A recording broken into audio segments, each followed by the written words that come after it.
Shalom, selamat pagi saudara yang dikasihi Tuhan.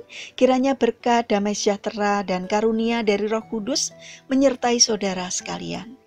Sebelum kita mendengarkan firman Tuhan dan renungan, mari kita berdoa.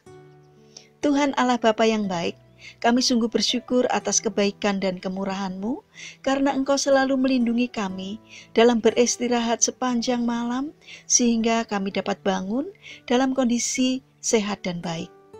Jika sebentar kami akan mendengarkan firman-Mu, urapilah kami dengan Roh Kudus-Mu, agar kami bisa mengerti dan memahami apa yang Tuhan sampaikan kepada kami. Terima kasih Tuhan, di dalam nama Tuhan Yesus Kristus kami berdoa. Amin. Saudara yang dikasihi Tuhan, tema renungan pada pagi hari ini adalah menjadi saluran berkat. Bacaan diambil dari Injil Markus pasal 16 ayat 15. Demikian sabda Tuhan. Lalu ia berkata kepada mereka, "Pergilah ke seluruh dunia, beritakanlah Injil kepada segala makhluk." Saudara yang dikasihi Tuhan, Laenek adalah tokoh yang sangat penting di dunia kedokteran, karena dirinya lah yang pertama kali menemukan alat stetoskop. Di dalam salah satu tulisannya, Laenek menceritakan bagaimana ia menemukan stetoskop. Pada tahun 1816, seorang wanita datang untuk konsultasi kesehatan kepadanya. Dari gejalanya, wanita tersebut memiliki penyakit jantung. Laenek agak kesulitan memeriksa wanita ini dengan metode mengetuk tubuh pasien menggunakan tangan, karena tubuh wanita itu cukup gemuk. Cara lain yang dapat dilakukan adalah dengan menempelkan langsung telinga ke tubuh pasien.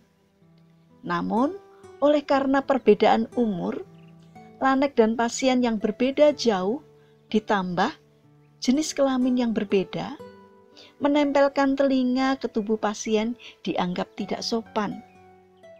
Kemudian, Laenek menemukan ide lain dengan cara menggulung beberapa lembar kertas membentuk silinder dan menempelkan salah satu ujung kertas ke bagian dada pasien wanita. Dan ujung kertas yang lain digunakan Laenek untuk mendengarkan detak jantung si pasien.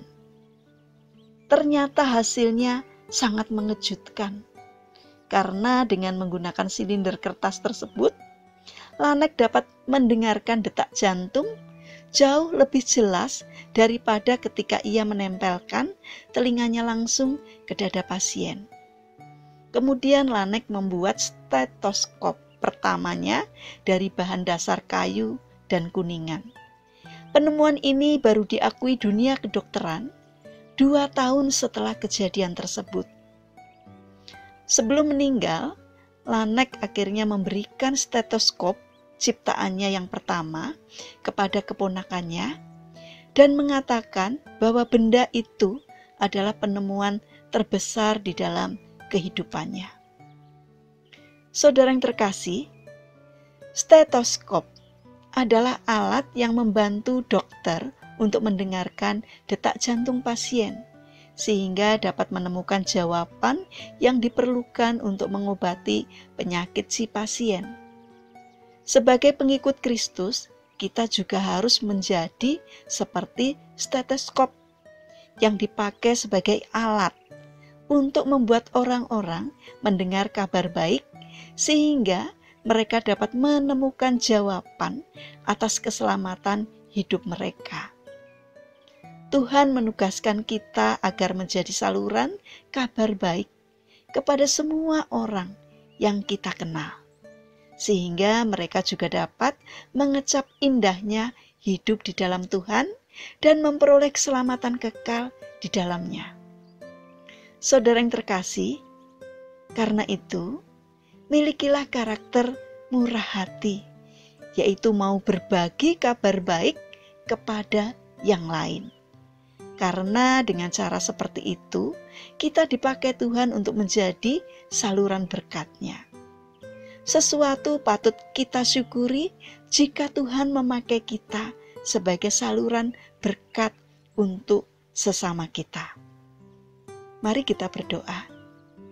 Tuhan Yesus yang baik, jadikanlah kami alat-Mu untuk menjadi saluran berkat bagi orang lain.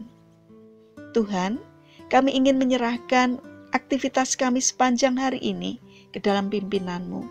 Kami memohon Tuhan yang menolong, menyertai, dan yang memberkatinya. Kami berdoa untuk mereka yang mengalami sakit, kiranya Tuhan menjamah dan menyembuhkannya. Untuk mereka yang frustasi dan hilang semangat, kiranya Tuhan menolong agar mereka bangkit dan bersemangat kembali di dalam menjalani kehidupan ini. Untuk pemerintahan bangsa kami, terutama pimpinan pemerintahan kami, berikanlah hikmat dan kesehatan kepada Bapak Presiden Joko Widodo beserta dengan timnya, agar mereka dapat bekerja sama dengan baik dalam menjalankan tugas dan tanggung jawabnya dalam memimpin negeri ini. Kami berdoa kiranya Tuhan curahkan Roh Kudus-Mu kepada bangsa kami, agar bangsa kami bisa hidup damai satu dengan yang lain, dapat berdampingan hidup rukun, sehingga dapat menikmati damai sejahtera dari Tuhan. Demikian juga kami berdoa untuk negara-negara yang mengalami konflik saat ini, seperti Rusia dengan Ukraina, dan juga negara-negara lain. Kiranya Tuhan sadarkan mereka, agar mereka segera menghentikan konflik dan permusuhan yang terjadi. Biarlah Tuhan menolong agar perdamaian dapat terwujud. Terima kasih Tuhan. Di dalam nama Tuhan Yesus Kristus, kami serahkan doa dan permohonan kami. Amin. Puji Tuhan, saudara yang dikasihi Tuhan, kiranya firman Tuhan dan renungan hari ini dapat menjadi berkat bagi kita semua. Haleluya.